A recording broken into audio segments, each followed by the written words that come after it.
नमस्कार भल खबर को आपण मानक स्वागत। आज खबर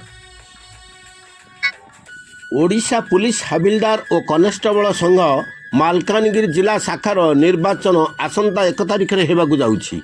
से निमंते विभिन्न पदपदवी प्रार्थीपत्र आज जिला पुलिस कार्यालय ठारे डीएसपी ओनाम लाक्रा और इन्स्पेक्टर हिमांशु शेखर बारिकों उपस्थित 11 जन प्रार्थीपत्र दाखल करिसेंती।